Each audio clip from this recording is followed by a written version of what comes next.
ada beberapa memang tantangan, fenomena akhir-akhir ini memang perilaku-perilaku adik-adik kita yang berbagai macam seperti yang kita lihat yang kadang cenderung memang negatif. Ada beberapa sebab. Satu, memang kita diadakan pola kehidupan yang cenderung hedonis dengan kepuasan-kepuasan fasilitas yang ada. Mereka yang punya fasilitas, yang punya sarana, yang punya jaringan untuk meraih hedonisme dengan sarananya, sementara yang tidak mampu harapannya sama, akhirnya lakukan gerakan-gerakan yang kontraproduktif sebagai bentuk keputusasaan ketika mereka tidak bisa bersaing dengan teman-teman selevel mereka yang lebih lengkap fasilitasnya. Al-Ghazali, saya suka Al-Ghazali itu, beliau itu bisa menjelaskan akhirat tapi secara logis. Versi beliau, akhirat itu maknanya itu ada dua minimal. Ada akhirat yang bermakna ma qoblal maut, ma ba'dal maut. Setelah Anda meninggal itu akhirat. Itu makna umum, Pak. Juga kesuwen. Kesuwen kan? Wong ngamalnya donya balese ngenteni mati. Cara wong iku gak patek trimo. Saya seperti itu, saya akui. Wah nek ngenteni mati yo pegel awak dhewe remek, Pak. Enggak seru film itu. Tapi itu oke, itu makna ya, ini tafsir. Artinya ada yang memaknai seperti itu, silahkan. Yang kedua ini yang menarik. Akhirat itu tidak harus setelah Anda wafat. Al-Ghazali mengatakan, saya lupa dari kitab apa itu. Akhir itu artinya apa? Akhir itu ketika akhir dari sebuah proses. Misalnya begini. Ketika waktu asar mau maghrib itu akhir dari waktu siang, waktu padang gitu loh.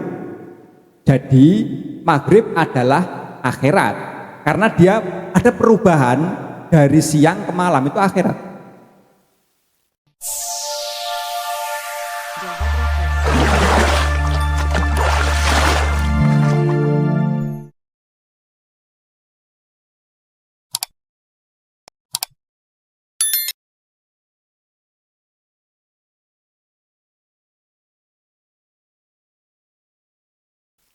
Assalamualaikum warahmatullahi wabarakatuh. Bismillah, alhamdulillah, Allahumma sholli wa sallim ala rasulillah Sayyidina maulana wa syafi'ina Muhammad ibn Abdillah wa ala alihi wa sahbihi wa man tabi'ahu amma ba'dah. Sahabat-sahabat sekalian, komunitas cangkruk rutinan jamaah Remas Masjid Budolak Porong yang semoga selalu dalam naungan Allah Subhanahu wa Ta'ala. Malam ini kita berjumpa kembali pada edisi spesial, edisi hari jadi pertama sejarah ulang tahun lahirnya komunitas cangkruk ini, yang mana kita malam ini akan berbincang-bincang santai terkait dunia anak muda, dunia komunitas, dunia kumpul-kumpul, yang mana pasti setiap orang pernah muda dan pernah punya geng atau kelompok-kelompok, yang mana kelompok-kelompok ini diabadikan dalam Al-Quran. Ada sebuah surat namanya Surat Al-Ahzab. Al-Ahzab itu artinya kelompok, organisasi masyarakat, komunitas, geng. Kalau sekarang ada grup WA, grup WA, ada komunitas di Facebook dan lain-lain. Artinya ciri khas manusia itu tidak bisa hidup sendiri, pasti membutuhkan orang lain, butuh bantuan, butuh saling tolong menolong, saling mensupport agar terjadi kesinambungan, hubungan selaras, hubungan saling membantu, menunjukkan kebutuhannya, menunjukkan kelemahannya. Justru orang yang hidup sendiri malah tidak wajar, malah aneh. Karena yang maha sendiri itu hanya Tuhan. Maha sendiri, maha tunggal itu hanya Allah. Manusia tidak bisa hidup sendiri. Oleh karena itu kita hari ini akan coba ngobrol dengan Abah Arli sebagai Ketua Takmir Masjid Fudola yang memberi kita ruang untuk ngobrol jagong di sini, yang sudah mungkin barangkali ini pertemuan ke-13 atau 14, dan kita sudah punya ruang baru, punya teman-teman yang loyal sebenarnya. Nanti kita bahas bagaimana kelanjutan komunitas ini, apa yang perlu dikembangkan, diperkuat, dan apa yang perlu kita kurangi, kita lunturkan sebagai sebuah kelompok dari berbagai unsur latar belakang, mulai kaum yang udah mungkin kasepuan, ya. Ada yang masih sangat muda, ada yang masih setengah tua. Nanti kita bahas lebih lanjut. Sebelumnya kita mari berdoa, semoga pertemuan ini diberi keberkahan, membawa dampak positif, dan ke depan bisa lebih meluas lagi. Ala hadhihi niyah wa ala kulli niyatin shalihah jami'ah. Al-Fatihah. A'udzu billahi minasyaitonir rajim. Bismillahirrahmanirrahim. Alhamdulillahirabbil alamin arrahmanir rahim maliki yaumiddin. Iyyaka na'budu wa iyyaka nasta'in ihdinas siratal mustaqim siratal ladzina an'amta 'alaihim ghairil maghdubi 'alaihim waladdallin. Amin. Maula ya shalli wa sallim daiman abada ala habibika khairil khalqi kullihim huwal habibul ladzi turja syafa'atuhu likulli haulim minal ahwa limuqtahimi ya rabbi bil mustafa balligh maqasidana waghfir lana ma madha ya wasi'al karami ya arhamar rahimin ya arhamar rahimin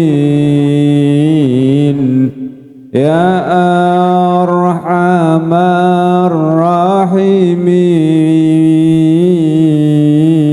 farij alal muslimin. Oke, sebelum kita masuk pada Abah Arli, saya ingin sedikit menyampaikan perkembangan atau oleh-oleh, ibaratnya wong nandur niku bah iki kira-kira iki buahe iki sepira, wis kembang apa durung apa ijek ijo-ijo, warnane ijek ijo, durung kuning apa abang. Jadi yang pertama, ruang rasa ini ternyata alhamdulillah menarik banyak pihak untuk bergabung, meskipun tidak banyak, tapi ada 1-2 orang yang punya komunitas besar, punya link, punya SDM yang mumpuni, sehingga 1-2 orang ini bisa menarik puluhan bahkan ribuan orang. ada namanya Gus Fatah, itu punya geng juga, dong kampil nggih. Potensinya bagus, SDM-nya bagus, dan sudah tampil kemana-mana, gabung dengan kita, siap membantu. Bahkan barokahnya Gus Fatah wingi niku join kalih Cak Sultan. Jadi di ruang rasa itu Cak Sultan punya dagangan sepeda, toko itu, Fatah ikut menjualkan. Ini barokahnya kita membuat jamaah, ketemu di majelis, kenalan, terus ke rumahnya terus nyambung, akhirnya ya profit, untung jadi uang.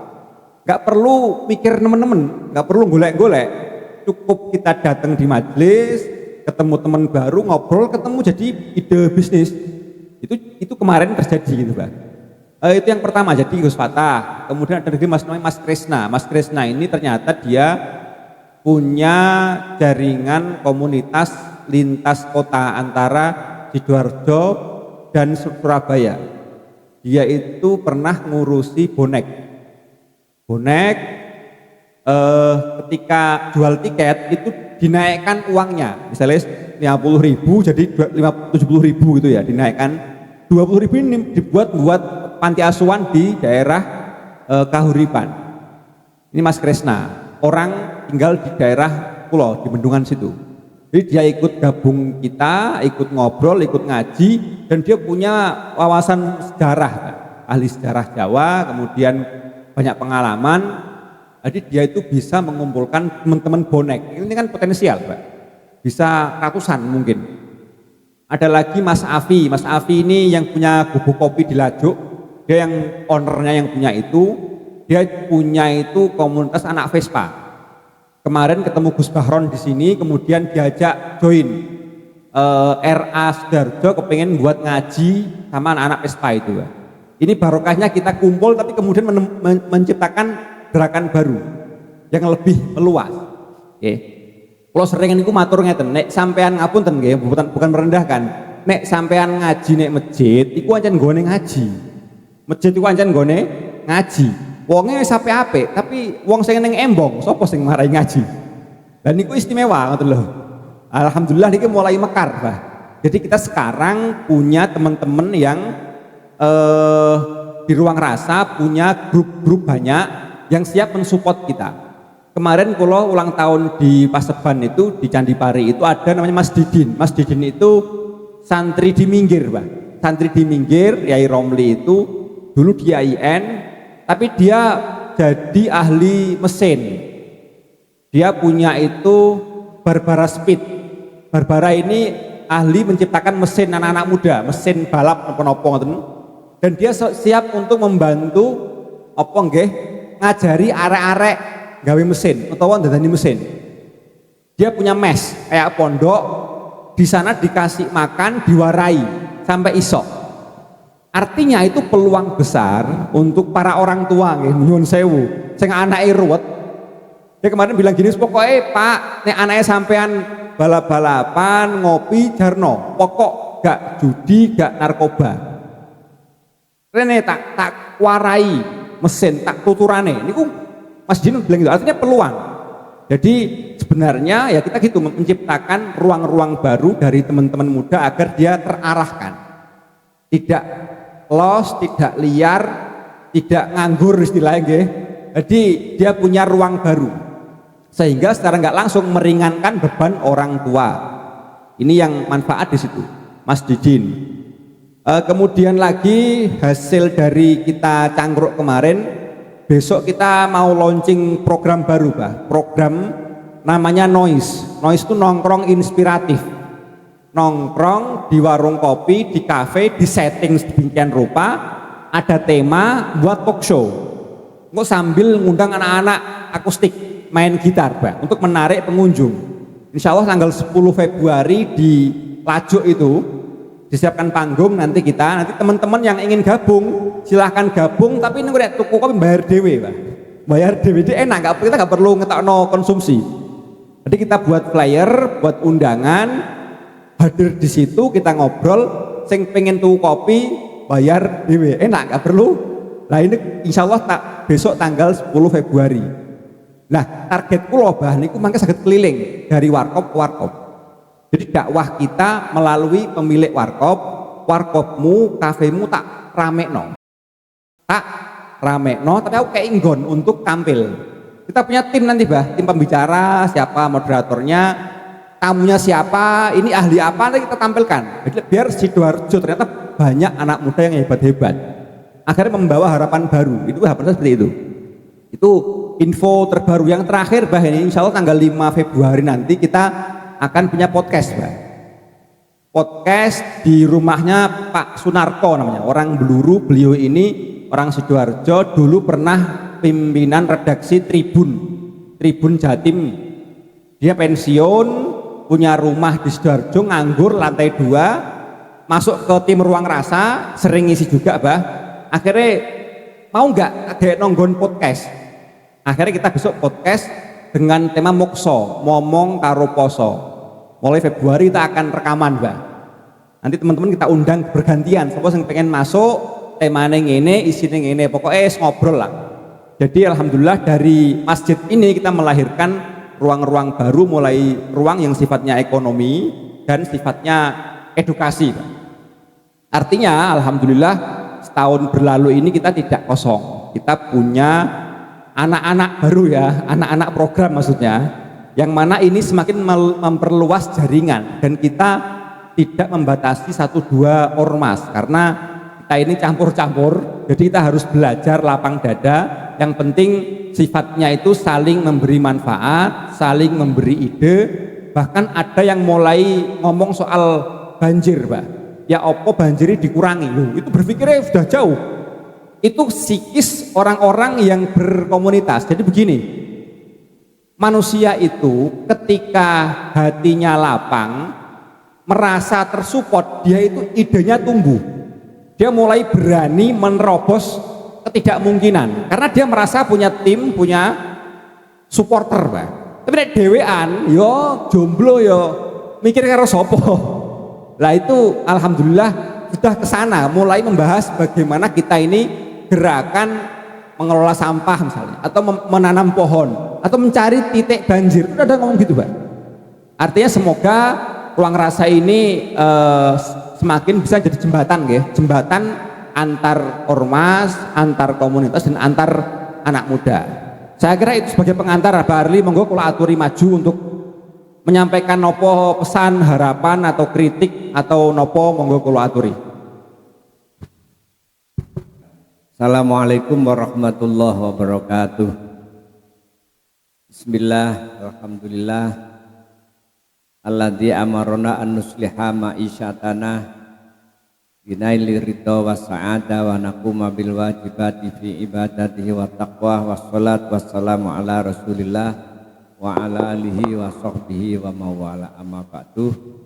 Yang kami muliakan, kami hormati, kami juga banggakan Gus Solah dengan timnya, Mas Samsul dan kawan-kawan, Amir Masjid yang hadir, yang selalu setia untuk terus memantau, juga mensupport Gus Komandan Muhammad. Jadi memang ada hadis Rasulullah, sab'atun yudillihumullahu yauma la dhilla illa dhillu. Ada 7 golongan yang 7 golongan ini akan mendapatkan naungan, perlindungan di saat tidak ada perlindungan kecuali perlindungan Allah Subhanahu wa taala, ayyaumal qiyamah, pada hari kiamat. Dan ternyata 7 golongan ini termasuk kategori langkah-langkah semua. Langkah-langkah semua. Di antaranya yang pertama kan imamun adilun, ini juga sangat langka sekali. Termasuk rajulun qalbuhu mu'allaqun bil masajid. Orang yang hatinya ta'alluq kepada masjid, ini juga langka. Jadi takmir juga banyak pengurus, di mana-mana takmir itu pengurusnya banyak, tapi yang hatinya ta'alluq ke masjid itu sedikit sekali. Di antara yang terkait yang sedang kita bahas adalah dan yang menjadi segmen dakwah Gus Solah ini adalah sabun nasya'a fi ibadatillah. Pemuda yang tumbuh dalam ketaatan kepada Allah Subhanahu wa ta'ala. Ini juga termasuk yang sangat langka karena gak umum, arek nom kok temen wiritan dan lain sebagainya. Termasuk jumlah yang sangat langka. Anak mudanya saja yang ketika dia termasuk nasya'a fi ibadatillah itu termasuk yang berhak mendapatkan naungan dari Allah Subhanahu wa ta'ala. Apalagi kan gitu. Apalagi orang-orang atau kita yang melakukan upaya ikhtiar dalam rangka supaya mereka menjadi sabun nasya'a fi ibadatillah, otomatis lebih berhak untuk mendapatkan naungan dari Allah Subhanahu wa ta'ala. Itu yang terus perlu kita tanamkan, Mas Samsul.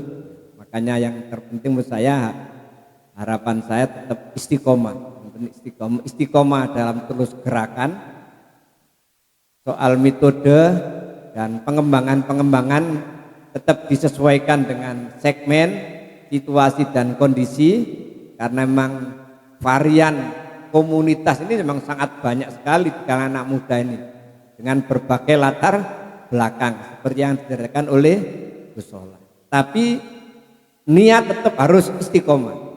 Bahwa niatnya adalah tetap amar ma'ruf nahi anil mungkar dalam rangka menumbuhkan, menjadikan pemuda nasya'a fi ibadatillah. Insya Allah sepanjang niat itu tetap istiqomah, apapun walaupun dikemas berbagai model, berbagai cara, berbagai kemasan, tapi niatnya tetap, insya Allah pasti Allah akan menolong. Nasrun minallahi wa fathum qarib. Kalau kita amati gerakan dakwah yang dilakukan oleh MH Ainun Najib kan ya seperti ini. Beliau kan memang spesialis di bidang budaya. Ya dari cangkruan ke cangkruan, dari kampus ke kampus, dari orang tua orang tiga. Alhamdulillah di komunitas yang besar dan sangat terkenal. Tapi kita bukan berharap untuk menjadi terkenal diri kita, tapi bagaimana semakin banyak yang mengikuti, berarti semakin banyak teman-teman kita yang tumbuh dalam naungan Allah Subhanahu wa ta'ala. Ada beberapa memang tantangan, fenomena akhir-akhir ini memang perilaku adik-adik kita yang berbagai macam seperti yang kita lihat yang kadang cenderung memang negatif. Ada beberapa sebab. Satu, memang kita diadakan pola kehidupan yang cenderung hedonis dengan kepuasan fasilitas yang ada. Mereka yang punya fasilitas, yang punya sarana, yang punya jaringan untuk meraih hedonisme dengan sarananya, sementara yang tidak mampu harapannya sama, akhirnya lakukan gerakan-gerakan yang kontraproduktif sebagai bentuk keputusasaan ketika mereka tidak bisa bersaing dengan teman-teman selevel mereka yang lebih lengkap fasilitasnya, menjadi gerakan-gerakan pinggir jalan dan lain sebagainya dengan ekspresi yang juga membuat kerusuhan dan sebagainya. Itu ekspresi atas sebenarnya sebagai bentuk korban juga. Yang kedua, secara umum kadang-kadang nyun sewu ya, saya sebagai orang tua termasuk juga mungkin dalam kita sebagai orang tua kadang-kadang lebih merasa asik dan sudah merasa cukup dengan ibadah kita, dengan prestasi kita, dengan amalia kita, dengan ketenaran kita, sudah merasa cukup, seolah-olah sudah merasa ahli surga. Sementara anak-anak kita, generasi di bawah kita tidak kita sentuh. Bahkan kadang-kadang kita tidak memberikan ruang atau dengan sengaja mempersempit ruang-ruang bagaimana adik-adik generasi di bawah kita untuk bisa berkembang dengan baik, untuk ikut berperan dan lain sebagainya. Ini yang juga menjadi tantangan. Contoh yang paling konkret, banyak ranting-ranting kalau di NU, itu NU-nya subur, NU-nya subur, muslimannya subur, tapi ansornya bertahun-tahun tidak hidup, ya tidak ada upaya, ya tidak ada upaya itu inovasi sungguh-sungguh sampai intervensi dari bapak-bapak di NU bagaimana menggerakkan supaya ansor ini. Bahkan lebih tragis lagi ketika coba anak-anak muda itu berkreasi sendiri, kumpul untuk membuat gerakan melalui pemuda ansor, kait nyilih masjid itu sudah dipersulit, apalagi bicara masalah dana. Dan itu masih banyak hal seperti ini kita jumpai masih banyak. Dan kita juga sering mendengar muslimat sama Fatah tidak tahu cocok. Nah ini kan artinya ketika kita sudah nyaman dalam dakwah kita, dalam ibadah kita, kita tidak pernah peduli kepada generasi. Kita lupa bahwa tanggung jawab dakwah itu adalah selamanya. Makanya ketika Nabi Yakub itu sebelum wafat, beliau kumpulkan putra-putranya, semua beliau kumpulkan. Pertanyaan Nabi Yakub adalah mata buduna mim ba'di. Ini ayat ini, mata buduna mim ba'di, apa yang kalian sembah setelah saya mati.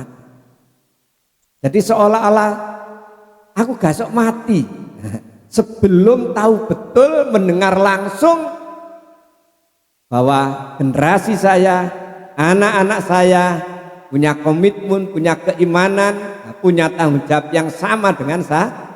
Mata butuh namim. Ini kan kaitannya orang tua dengan anak. Tapi kalau kita kembangkan kan kaitannya generasi tua dengan generasi muda. Jadi mestinya kita sebagai orang tua, sebagai kelompok tua lah kata kalau di organisasi NU Muslimat. Begitu kita sudah mulai memimpin, maka sejak itu harus sudah kita siapkan. Dari ansornya, dari fatayatnya, dari IPNU-nya, dari IPPNU. Itulah realita yang memang kita hadapi. Berbagai varian dan macam seperti itu yang memang tidak bisa kita pungkiri, maka memang harus ada gerakan-gerakan dakwah dengan model-model yang berbeda, yang bisa langsung menyentuh kepada mereka, yang mereka tidak merasa keberadaan mereka merasa terakui. Mereka butuh pengakuan, mereka juga butuh pengayoman. Bukan disalahkan, disalahkan. Karena orang berbuat salah itu bukan karena selalu sengaja berbuat salah, karena sebuah kadang-kadang karena kondisi, bukan berarti yang dia kan benar, tapi karena kondisi. Maka kita belajar melihat sesuatu itu secara komprehensif, secara mendasar, tidak hanya menyalahkan. Jadi kami terima kasih pada Gus Solah atau tim Sambung Rasa yang tidak jenuh dan juga tetap ditelateni, satu dua yang datang terus jalan dan terus mengembangkan jaringan-jaringan untuk menyentuh berbagai adik-adik kita di berbagai tempat dengan berbagai model pola hidup mereka, karena mereka juga semua adalah umatnya Nabi Muhammad. Mereka semua juga berhak untuk mendapatkan dakwah. Mereka semua juga berhak untuk mendapatkan rahmat, nikmat dari risalah Rasulullah Shallallahu Alaihi Wasallam. Itu tanggung jawab kita bersama. Sekali lagi terima kasih dan mohon terus Gus Solah dan di Fudola ini juga jangan sampai ditinggal. Sebagai salah satu saran, sekali-kali agak masif, ya dipikir bareng, mengundang tokoh-tokoh muda yang cukup populis dan benar-benar populis. Bukan berarti yang disebut tadi tidak populis, tapi kan di komunitasnya masing-masing. Umpamanya secara nasional apa itu putrinya Gus Dur. Lah itu kan sebagai apa? Penggertak kali-kali. Nah, mantin tas satun sekali ya. Dipikir bareng-bareng ini agumone pangeran. Insyaallah pangeran sing soal dana dan sebagainya insyaallah bisa lah itu diatasi. Atau tokoh muda siapa itu, nah, walaupun tidak harus berlatar belakang keagamaan. Walaupun tidak harus berlatar belakang keagamaan. Tapi mereka tetap ada kecenderungan itu. Siapa tahu walaupun mereka tokoh di bidang lain tapi memang punya popularitas tinggi di kalangan muda, kita undang terus akhirnya mereka seperti yang jenengan ceritakan tadi itu. Namanya aja sambung rasa. Karena mereka masih merasakan satu rasa. Nah, kita tawarkan rasa-rasa yang lain. Nah, rasanya menjadi nano-nano gitu Mas Samsul. Saya pikir itu. Terima kasih matur suwun. Assalamualaikum warahmatullahi wabarakatuh. Terima kasih Abah Arli atas apresiasinya.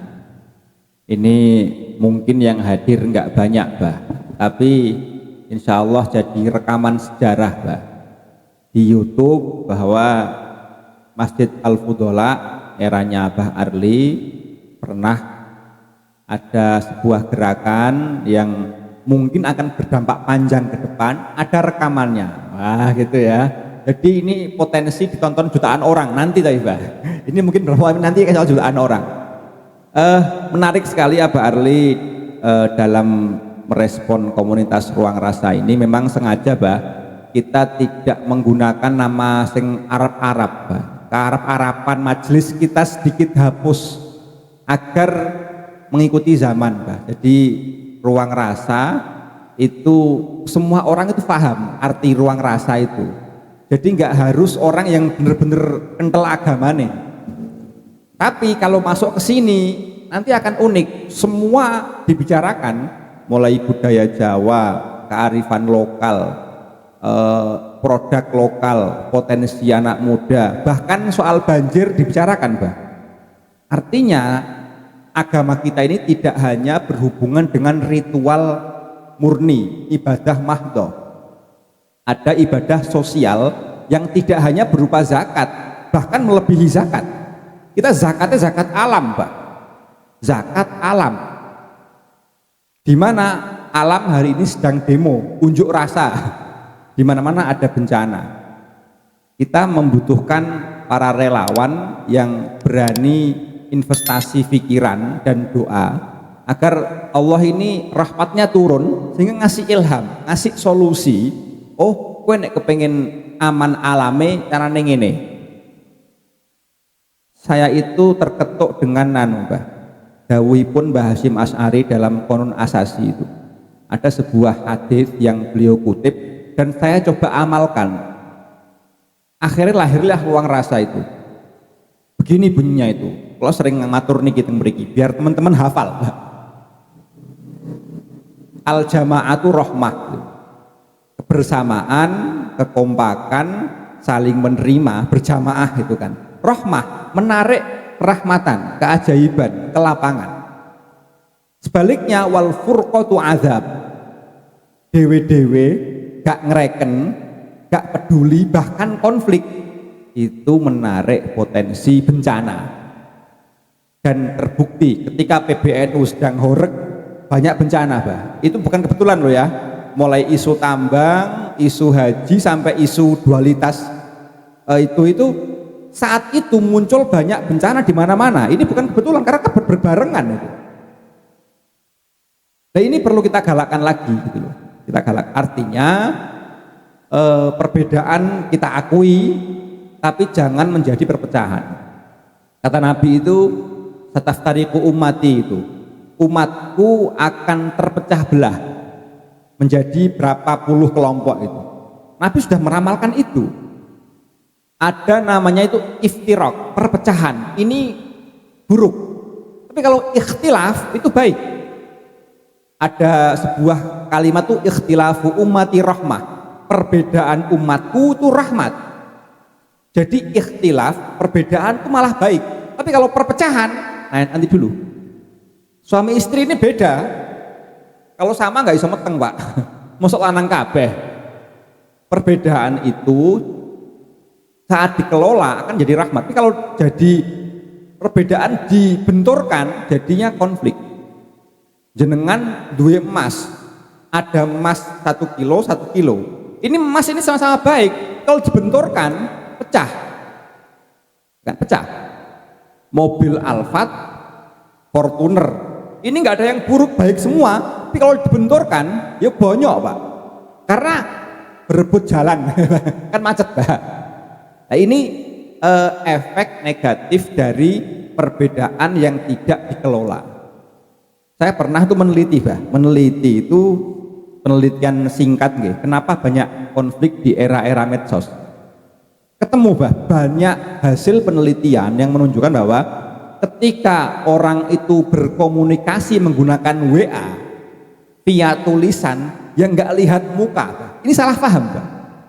Komunikasi di grup. Ngomong sebenarnya ngomong ini nggak marah-marah, tapi karena yang baca ini emosi. Loh, ada yang ngomong karena aku muring-muring. Padahal yang emosi itu dia.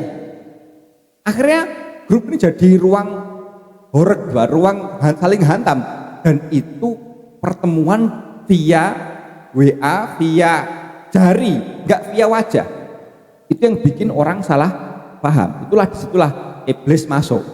Meskipun tokoh atau profesor kena hokba, artinya kena efeknya, ilmunya nggak ada gunanya ketika emosinya kena, Pak.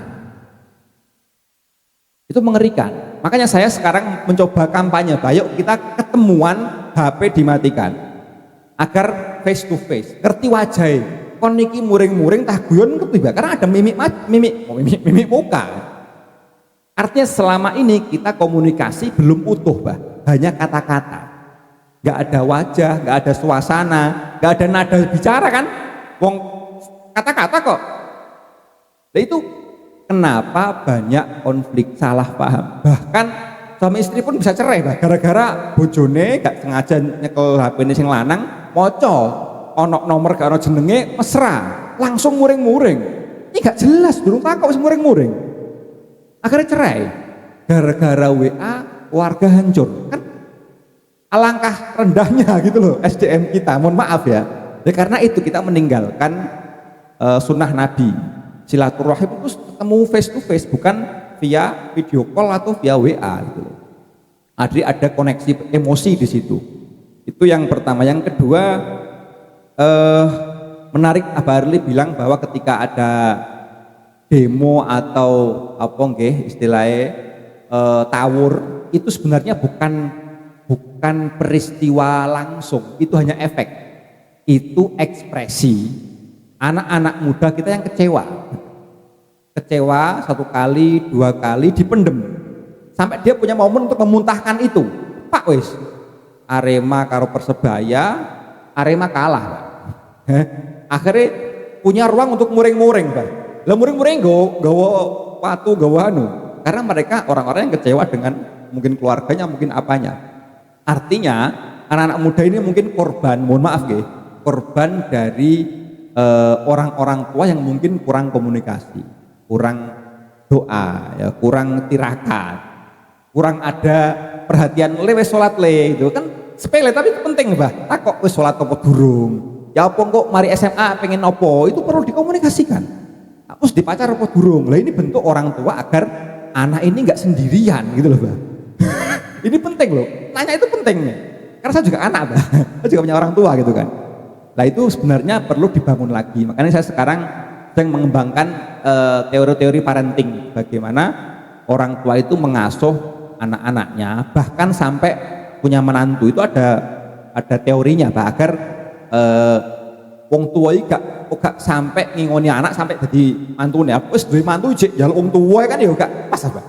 Saatnya wong tua itu pensiun ibadah, anak ijek rusuh ya. Itu saya sering dicurhati, Pak. Nek ngaji anu Gus mantuku, waduh iki pancet masalahe wong padha aku ngono. Sing kakek-kakek apa jenenge wadul putune, wadul mantune kok mirip-mirip kabeh ngene masalahe. Akhirnya kok iki kok apa gejolak kan aneh lah, ini perlu kita urai bersama karena saya punya rumus ketika Allah menurunkan bala atau musibah pasti sudah menyiapkan solusinya, menyiapkan penawarnya. Lah kita ini sering tenggelam pada musibah itu, tenggelam pada problem, akhirnya melupakan solusi itu dalam alam nasroh itu, alam nasroh laka sodrok itu. Bukankah aku telah melapangkan dadamu?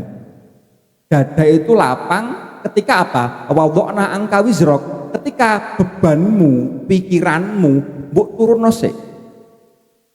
Pikiranmu dono sik. Jeda, nek kalau ngomong jeda gitu. Dada itu lapang ketika Anda, pikiran Anda itu wis tidak menempel kayak helm. Wadokna angka wizrok, alladzi angqadha dhuhrok. Yang beban ini sampai meruntuhkan punggungmu. Ibarat orang itu punya punggung, dia memikul beban sampai legrek, apa legrek? Sampai soak ya. Peok, karena dipikul terus. Ada saat kita melepas itu, merelakan itu. Nek corok ini tawakal, tawakal itu bentuk pelepasan sebenarnya. Itu baru alam nasroh. Ketemu inna ma'al usri yusra, baru muncul iki. Muncul barang angel ono gampange setelah alam nasroh, setelah jiwa itu lapang. Nek jiwa belum lapang nggak ketemu Pak angel apa gampangnya Pak angel kabeh. Karena ya tadi jiwanya belum nasroh, belum terbuka. Lah surat ini itu ditulis wa ila rabbika farghab. Kalau saya sering ngomong itu takdir baik ya dari sana, takdir buruk ya dari sana. Barang elek yo makhluk, barang apik yo makhluk. Kalau kita terjebak dengan baik buruk, maka kita gak akan ketemu Gusti Allah. Nek kamu melampaui itu ya, sadar bahwa sing gawe setan yo pangeran, sing gawe malaikat yo pangeran. Ojo terjebak ning malaikat atau setan. Gak ketemu pangeran sampean. Karena terjebak dalam makhluk gitu loh. Nah, bagaimana melampaui itu? Kalau sering ngomong ke anak-anak kita, kowe nek pas udan yo, ojo ndelok udane, Pak. Delok sopo sing gawe udan. Kok kowe tenang, nggak terlalu terburu-buru. Pas panas yo, aja delok panase, delok sopo sing gawe. Kok luwih tenang bah itu, Bah. Akhirnya gak susu terus tabrakan ning dalan, goro-goro grimes sampai koyo ngono di karo banyu. Lah niku saya melatih teman-teman agar apa ya? Menaikkan level spiritualnya dengan cara jangan terpaku pada apa yang Anda lihat, mata iki lho, material ini. Sadar sing gawe iki sapa? Kok ben tenang. Lah itu saya teknik itu. Saya kira itu, terima kasih. Mungkin ada yang menyambung atau menambah atau mengurangi. Mas Samsul, Mas Fauzi. Cak Paat monggo. Saya kepengin krungu suarane Cak Paat. Aku adoh-adoh iki, Bang. Mosok gak dikai mic kene ngene. Iki Cak Paat. Nyambung lah ide-ide atau mau jualan apa, ini kita buka promosi Cak Paat. Tengah jeng niki Cak Paat, tengah jeng. Membuka MOU bisnis monggo, ini terbuka kita. Kita sudah punya marketplace, Mbak Ida. Kok nek dadi reseller saldo siap. Kok telepon Mas Samsul lah, saldonya akeh. Kita punya marketplace, punya kaos ini, punya sarung. Kemarin ada yang latihan buat bawang ireng itu mau diproduksi, Bah. Diproduksi bawang ireng, bawang lanang kok distempel ruang rasa, Bah. Al-Fudola. Jadi itu bentuk kita ini serius menggarap ini gitu loh. Ini saya mohon teman-teman untuk bantu promo lah paling enggak, biar ada gerakan baru ya, yang sumbernya dari masjid, Bah. Ini keren loh, Bah. Masjid punya produk yang bisa digarap oleh semuanya, tinggal manajerialnya kayak apa kan, manajemennya kayak apa, itu kan tinggal teknis ya. Yang penting muncul ada gerakan baru yang tidak hanya gerakan ngaji, cuma juga ada gerakan ekonomi. Syafaat, monggo. Lah, monggo. Assalamualaikum warahmatullahi wabarakatuh. Bismillah, alhamdulillah, wa syukrulillah, wassalatu wassalamu ala rasulillah, la hawla wa la quwata illa billah, amma ba'd. Mukadimah derek sing ngajeng mawon ya. Khususipun beliau panjenenganipun Abah Arli ingkang kawula mulyakaken lan kawula ajeng-ajeng barokah ilmunipun Gusolah lan sedaya ingkang kawula mulyakaken kawula hormati. Alhamdulillah kula nderek-nderek teng mriki wau nggih nata niat. Soale napa? Kaya kula niki wau berangkat kula tak cerita mawon. Berangkat dari rumah tak kira niku ya. Wah iki udan paling arang wong metu, dalane sepi. Ternyata walaupun posisi hujan kaya ngeten niki wau. Dadakno dalane niku rawame. Malam minggu kula eling oh iya malam minggu ini. Kadang ngoten niku kula nggih ngeten. Di dalam tengah perjalanan wong-wong iki nang ndi ae. Nang ndi ae nek aku dari nafsuku ya nek aku iki jange nang Masjid Fudola jange ngaji. Yang artinya niku dolek tambah-tambahan ya. Kumpul-kumpul ngeten iki kan sae. Kaya niki wau kula walaupun kepireng kedik-kedik alhamdulillah. Kita yang mau berkumpul apa maneh memakmurkan masjid kaya ngeten niki niku adalah salah satu dawuhipun Abah Arli sangat spesial dan dirindukan oleh Allah Subhanahu wa ta'ala. Makanya kula seneng kumpul-kumpul ngeten iki daripada nek jarine arek enom niku napa gabut ta ya. Gabut. Napa malih ada istilah di sini ruang rasa yang dimana di situ pasti kalau ada ruang di situ pasti ada kan gak cukup rasa mawon ya. Soalnya ibarat teknologi ya. Kula kan titik-titik paham teknologi. Di dalam istilah teknologi ada hardware dan ada software. Jadi ini niki wah pas nih. Ruang rasa niki sangat dibutuhkan dalam era seperti ini. Kenapa? Ketika hardware kita baik, tetapi kalau software kita tidak baik, maka otomatis visualisasi yang kita tampilkan juga tidak baik.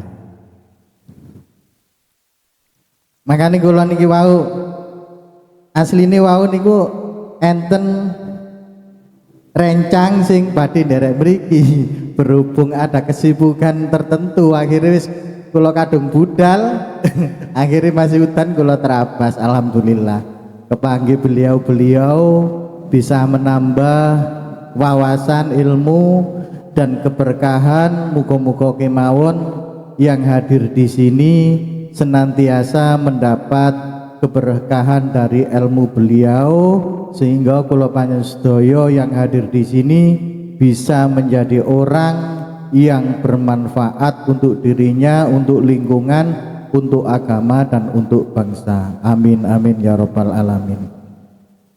Pun niku mawon sing kula sampaiaken ya. Karena apa? Karena sebaik-baiknya manusia adalah manusia yang bermanfaat kepada sesamanya. Mas yo kula ngeten iki kan walaupun kula di mana-mana ibaratnya dadi pengembira kula seneng. Oh mungkin manfaat kula teng mriku ngoten. Kenapa? Karena manfaat itu tidak harus ngenteni soge iso sedekah kan ngoten ya. Terus iso dadi alim terus kudu mulang ngaji kudu teng napa ndok tidak. Karena apa?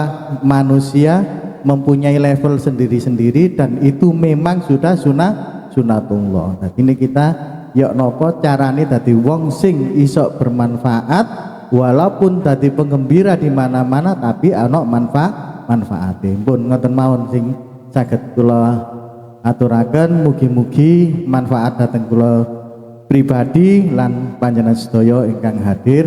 Kula akhiri, wassalamualaikum warahmatullahi wabarakatuh.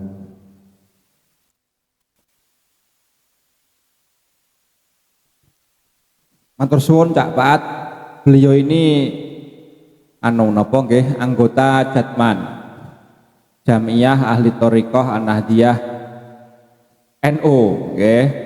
Jadi kalau bicara dunia wirid, zikir, kemudian napa nggih tahapan-tahapan spiritual, Cak Paat ini sudah mengalami, melampaui itu. Beliau pernah melaku sikil, Pak. Wah, ini ngeri loh beliau ini. Aku belum pernah gitu, Pak. Melaku sikil, gak tahu keliling Cak Paat. Itu pengalaman yang luar biasa itu. Kok yo ono wong nganggur kayak sampean maksudnya. Lapo melaku ono Grab, ono motor, melaku sikil iku lapo.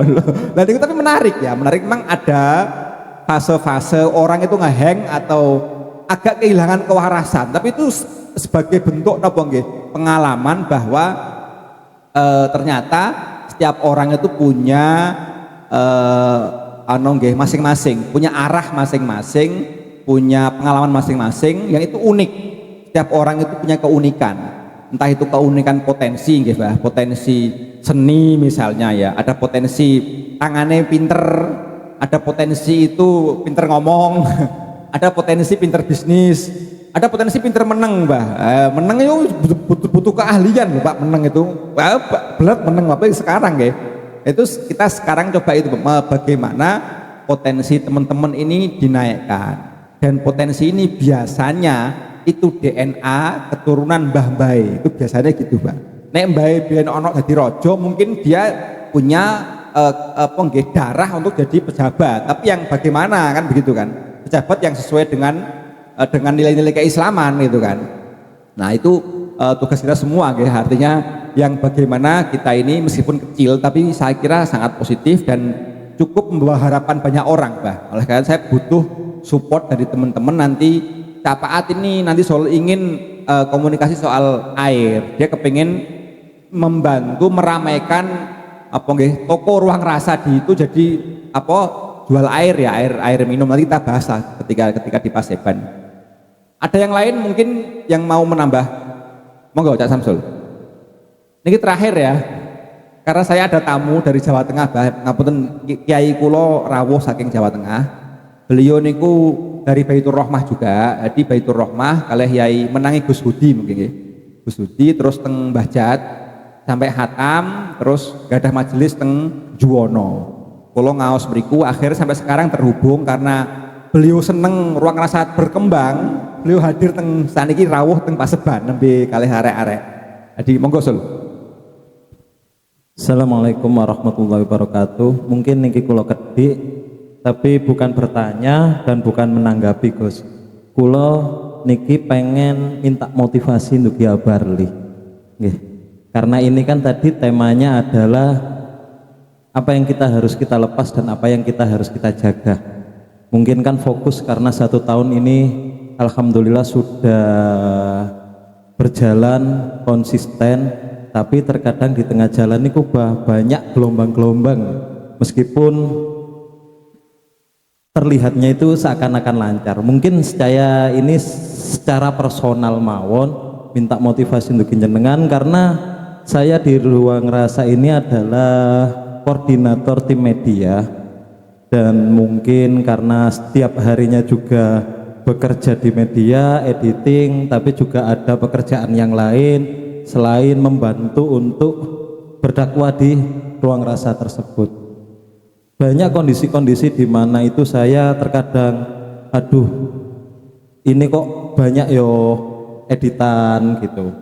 Terus kadang kondisi di mana ngapunten, bukan saya mau ingin bahwa saya ini yang paling bisa ngono mboten. Terkadang tapi ada ketemu atau teman sama media atau kemarin geng, kayak Cak Wahab nggih ngapunten sebelumnya ada settingan yang kurang, wah iki butuh diedit dan ini lama. Terkadang itu kan saya manusia yang pasti nanti digoda sama jin-jin atau setan-setan, males wis gak usah ngedit kan ngonten.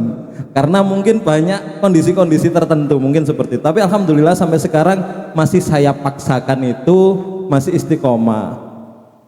Tapi saya juga ingin kedepannya saya lebih istiqomah lagi dan bisa membantu komunitas ini lebih baik lagi, dan emang benar-benar itu dari hati, Bah. Mungkin jenengan kasih motivasi saya untuk bisa berkomit lagi ke depannya dan bisa lebih bermanfaat lagi untuk ke depannya. Mungkin itu saja. Ngapunten, monggo, Bah.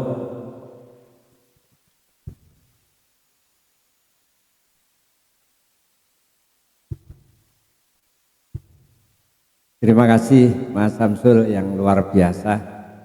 Jadi mengapa kita ingin jalan tapi kok selalu ada gelombang? Ya karena sampean jalan. Dan itu tandanya berarti sampean jalan. Kalau sampean tidak jalan ya tidak ada gelombang. Oke ya. Jadi karena sampean ingin terus mengembangkan yang terbaik di tim sampean, di bidang sampean, disitulah ada masukan. Karena di situ sampean akhirnya menjadi lebih sempurna. Jadi lebih sempurna. Kalau tidak ingin ada editan, tidak ingin ada keluhan, ya tidak melakukan apa-apa. Tapi Anda mati. Karena apa? Rasa itu sudah hilang.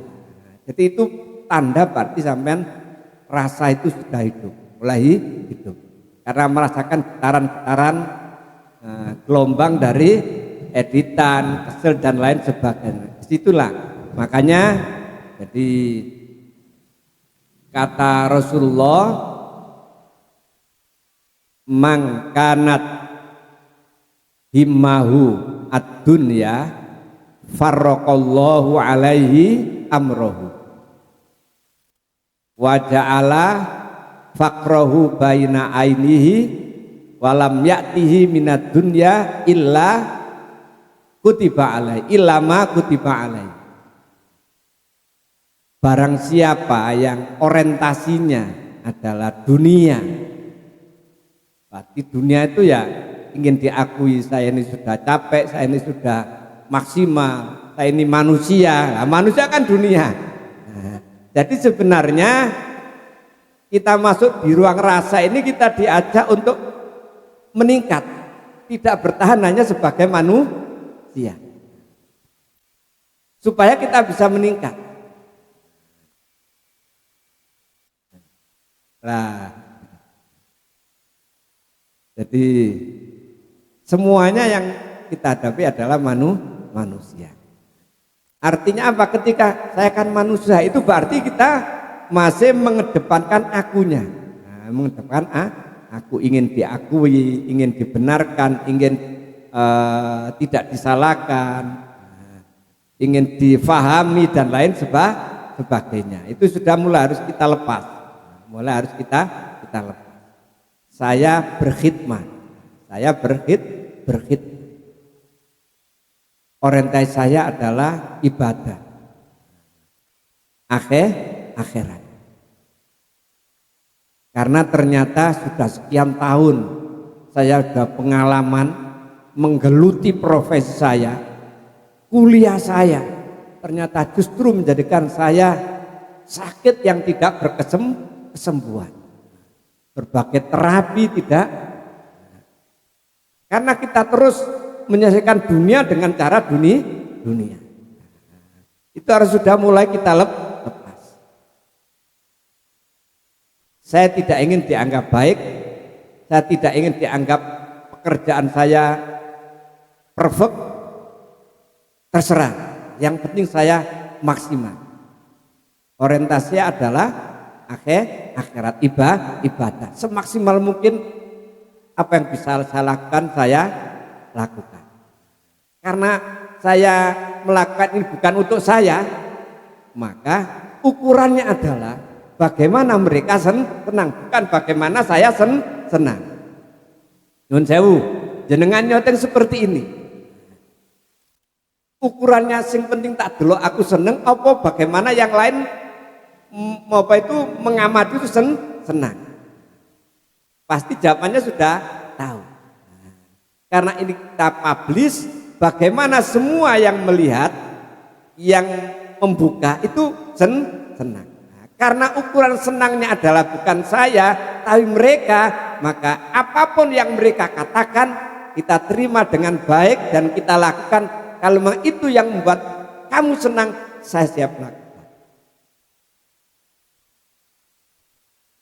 Ya, seperti acaranya Mbak Ida dulu itu.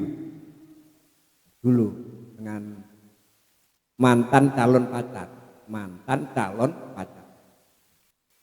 Katanya apa? Katanya dia, wis talak.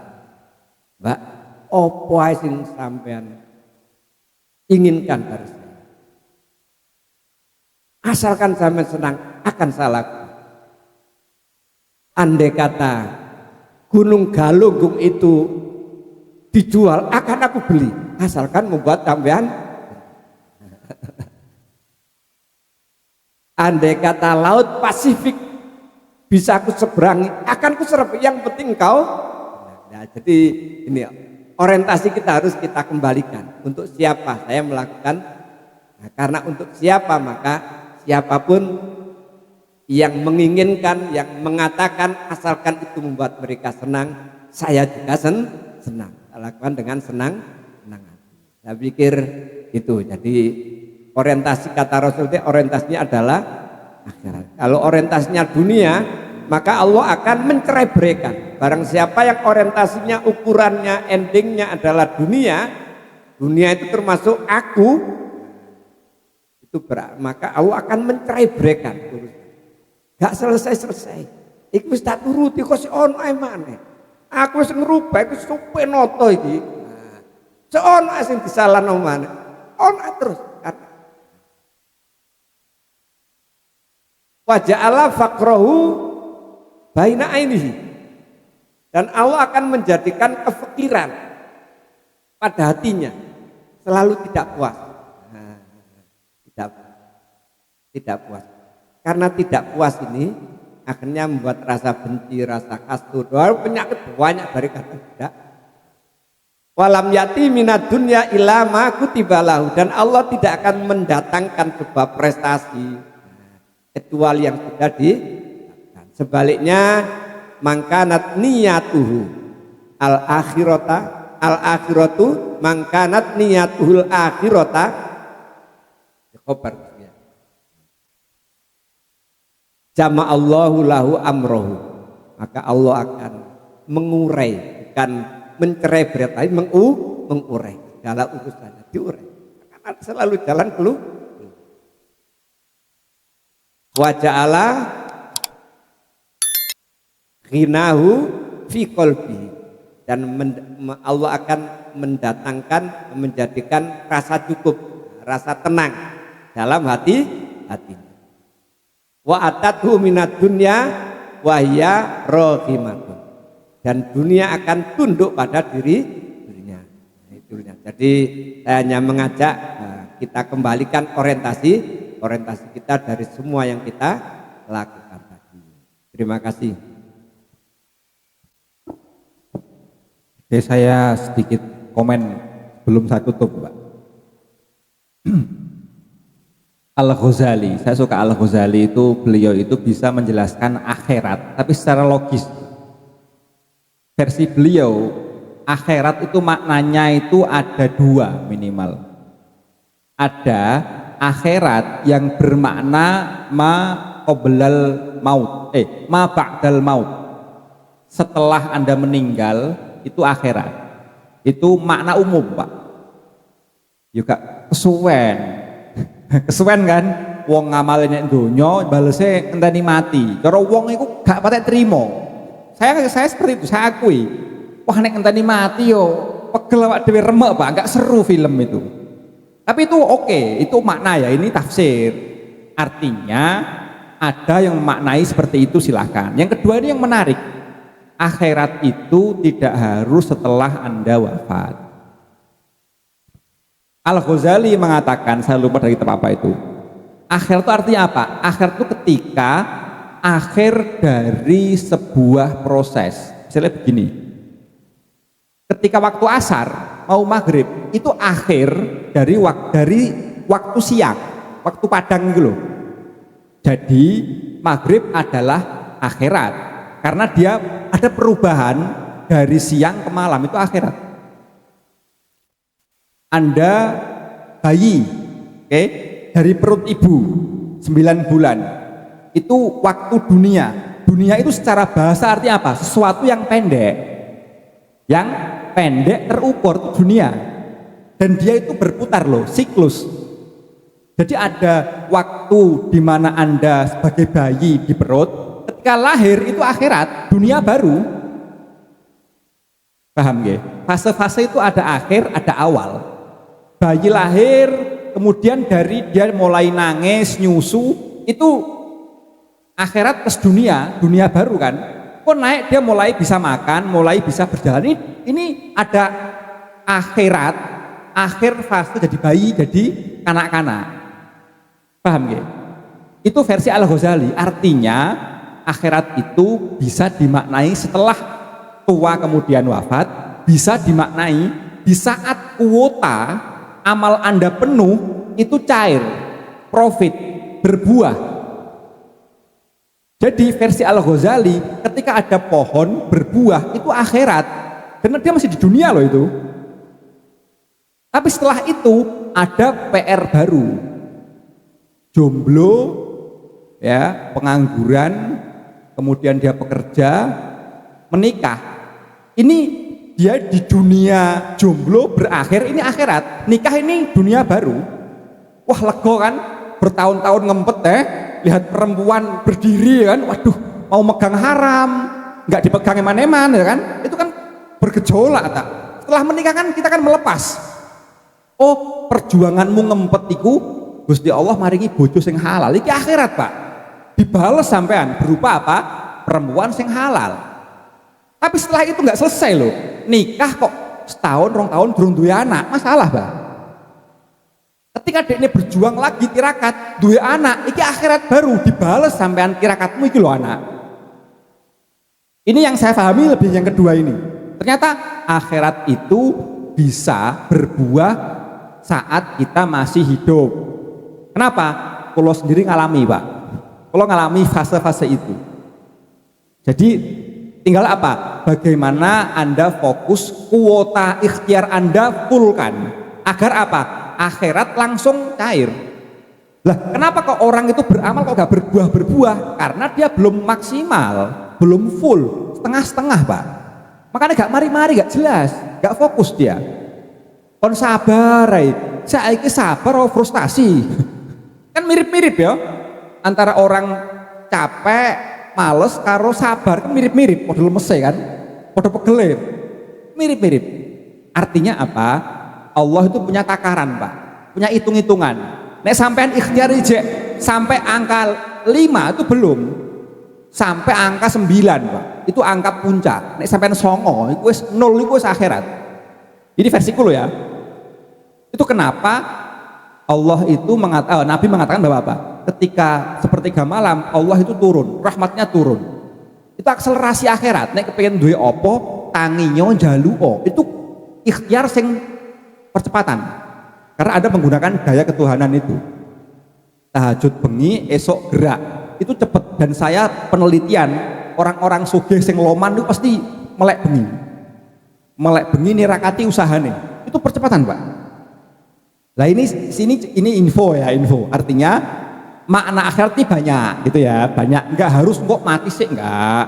Ada akhirat yang baru. Langsung dikasih itu ada. Saya kira itu semoga ini bermanfaat dan kita semua tetap istiqomah seperti Senah Ahli. Dan sekali lagi saya mohon support ya. Nanti kita akan sering nge-share ini mulai quote kata-kata mutiara atau produk baru atau apa. Nanti mohon dibantu Mbak Ida untuk ya halu-halu lah di story-nya. Kita tutup dengan doa, Bah, monggo ditutup dengan doa, Bah. Tolong.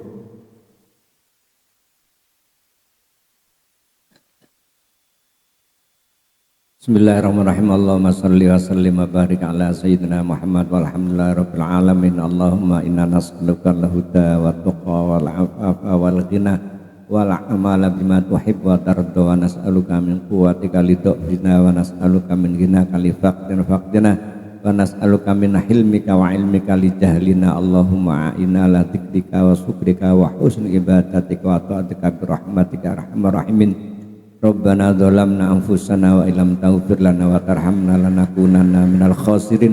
Rabbana sallimna min afati dunya wal amfina di dunya wal wa masaibid dunya wal akhirah. Rabbana atina fid dunya hasanah fil akhirati hasanah wa qina adzabannar. Wa sallallahu ala sayyidina Muhammad walhamdulillahi rabbil alamin. Al-Fatihah.